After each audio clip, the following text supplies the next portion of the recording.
ان الحمد للہ والصلاة والسلام علی من لا نبی بعد اما بعد اللہم صلی علی محمد وبارک وسلم ثم صلی علیک رب اشرح لی صدری ویسر لی امری واحلل عقدۃ من لسانی یفقہوا قولی اعوذ باللہ من الشیطان الرجیم قل اللہ ینجیکم منہا ومن کل کرب ثم انتم تشرکون۔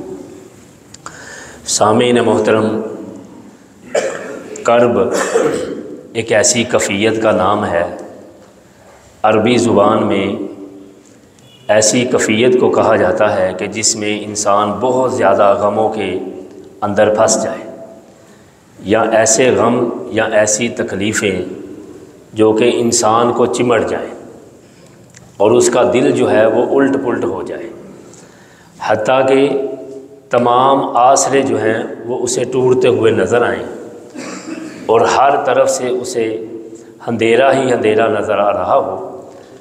ایسی کیفیت کو عربی زبان میں کرب کہتے ہیں۔ یہ کرب کاف جو بریک ہے اس کے ساتھ پڑھا جاتا ہے۔ تو قرآن مجید میں اس کا حل بتایا گیا ہے اور رسول اللہ صلی اللہ علیہ وسلم نے بھی اس کے متعلقہ ایک بہت ہی خوبصورت دعا بھی بتلائی ہے۔ قرآن میں جو کرب کے متعلق کہا گیا ہے وہ یہی ہے کہ اس کے لیے آپ کو قانون الہی کی طرف، یعنی اللہ کی طرف، اس کی اطاعت کی طرف رجوع کرنا ہے۔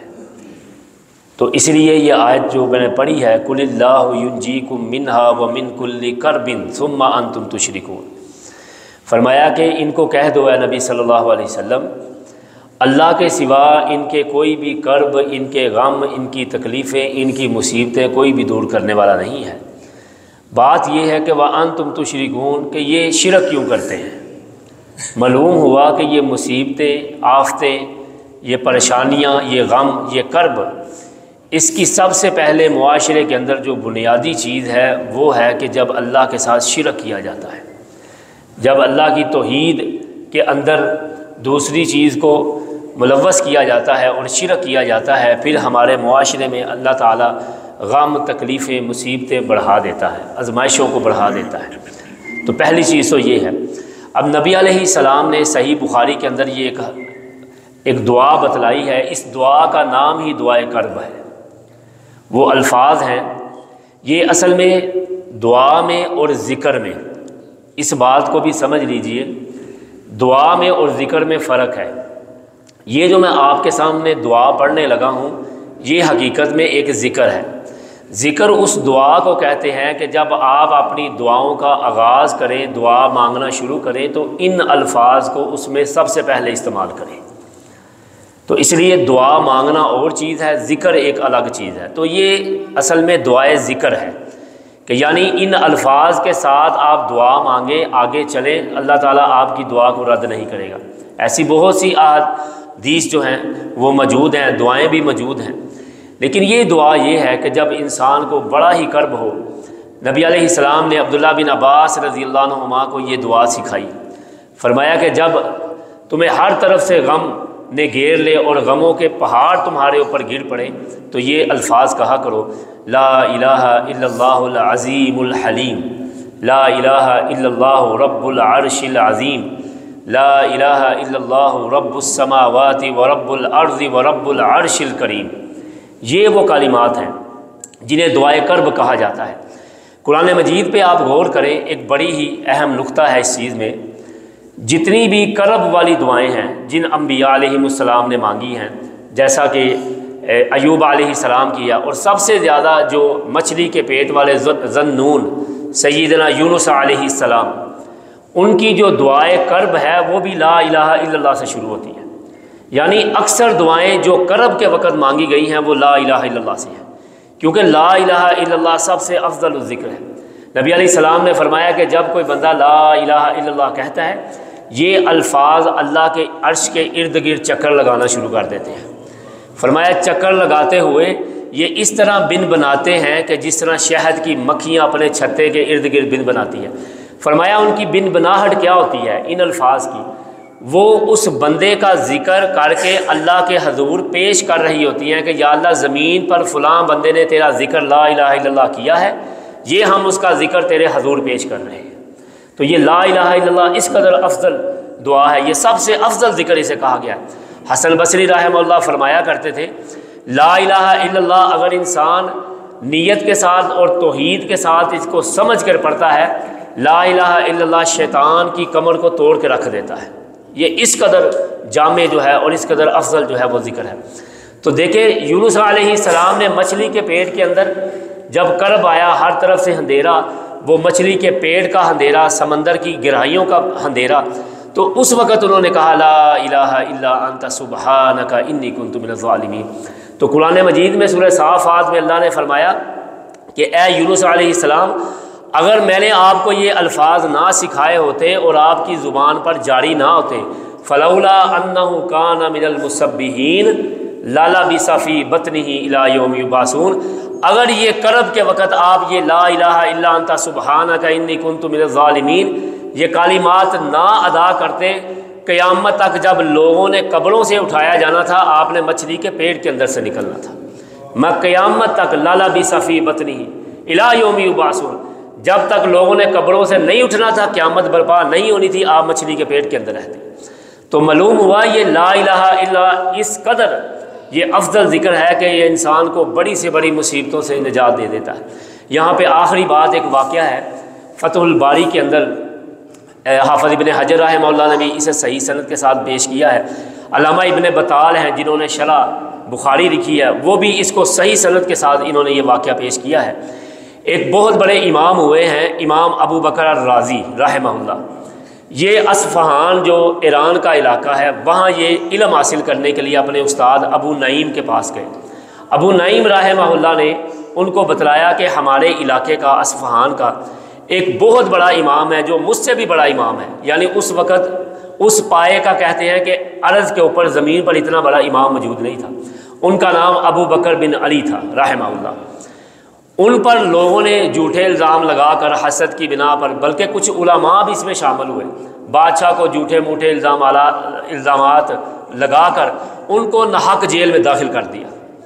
اب ابو بکر راضی رحمہ اللہ کہتے ہیں مجھے بڑا دکھ ہوا کہ ان بیچاروں کو جیل میں کر دیا گیا ہے، اصل میں وہ ان سے ہی علم حاصل کرنے کے لیے وہاں گئے تھے، لیکن پتہ چلا وہ جیل میں ہے۔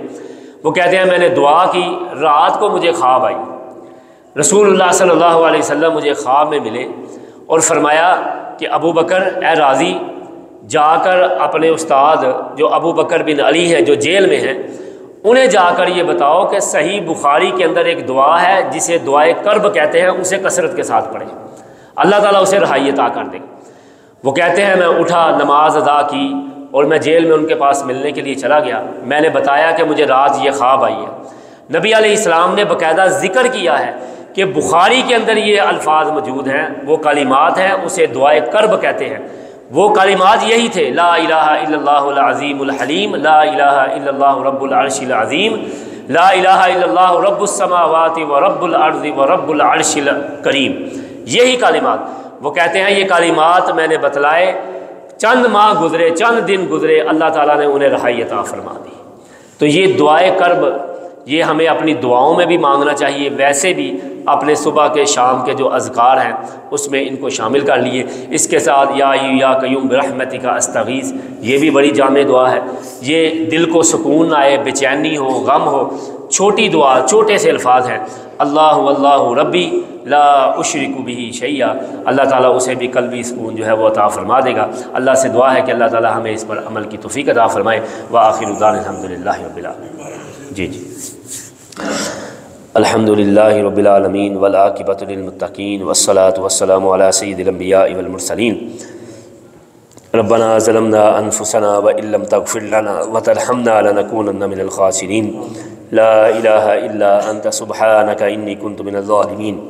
لا الہ الا اللہ العظیم الحلیم، لا الہ الا اللہ رب العرش العظیم، لا الہ الا اللہ رب السماوات و رب الارض و رب العرش الکریم۔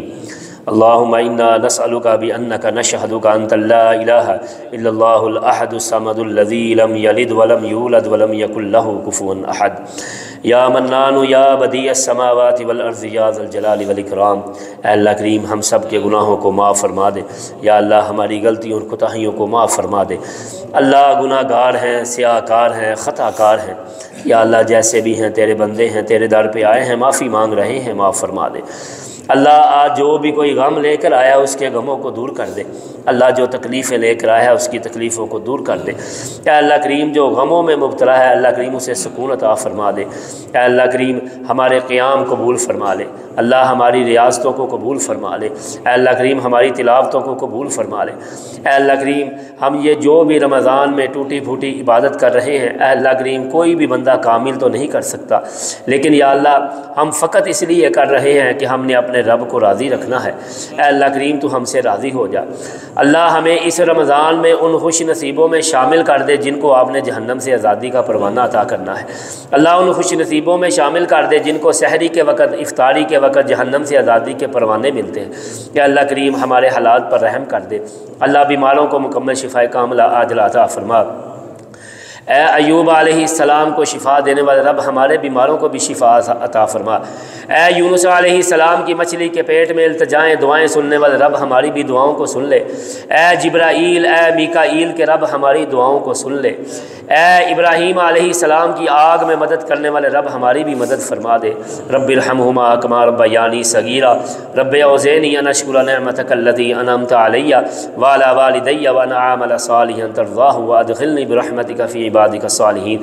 یا اللہ یہ گنتی کے جو چند دن ایام ہیں اللہ ان کی برکات ہمیں سمیٹنے کی توفیق عطا فرما دے۔ سبحان ربک رب العزت عما یصفون وسلام علی المرسلین والحمد للہ رب العالمین۔